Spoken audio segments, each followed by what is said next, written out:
Enigma, the faceless stranger. I still remember that day at my college fest like it was yesterday. As I walked through the crowds, laughing and enjoying the music with my friends, I felt a strange sensation wash over me. It was as if I'd met someone before, but in a place I desperately wanted to forget. About 6 months prior, I started having vivid nightmares, dark, strange, and haunting. In every one of them, single design kept reappearing, a rose carved inside a star. That symbol haunted me enough to seek help from a psychiatrist who practiced hypnotherapy. The sessions helped. Somewhat. My dreams stopped being as intense, but I still felt this empty feeling, like part of me was missing or that someone was with me. Even though the hypnotherapy ended, I continued visiting my doctor occasionally, driven by that unresolved feeling. One session in particular stayed etched in my mind 3 months prior, when I first saw the faceless man. He stood before a girl's chair, his presence radiating menace without moving or speaking. The fear in her eyes was undeniable. The man himself seemed imposing, tall, lean, and well-built, with a fitted black shirt and trousers that made him look like he belonged to some secret order.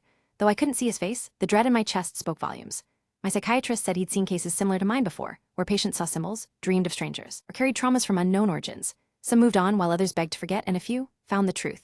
He offered me all 3 paths, but I wasn't ready for any. Fast forward to College Fest day when we were enjoying the rare lightness in life near a food booth when it happened. I bumped into someone. A chill shot down my spine, not because of the touch itself, but because of who he was.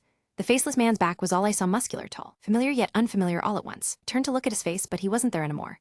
Day 2 came and went, and I found myself scanning the crowd for him. But when we finally met again on the last day of the fest, visions started flashing, memories that weren't mine. And then darkness. I fainted. When I came to, my friends were surrounding me along with him. They told me he helped carry me to the medical tent. He looked confused and concerned even. He asked if I knew him, but I lied by saying no. There was something in his expression that made me think he knew better. He handed me his number, said a few kind words, and left. Why now? Why him? And why did my body remember what my mind couldn't? I went back to the clinic after a week of hesitation, driven by curiosity or maybe desperation. But something about our last session had unsettled me deeply. I walked in, ready to face whatever lay ahead. However, that's when things took an unsettling turn.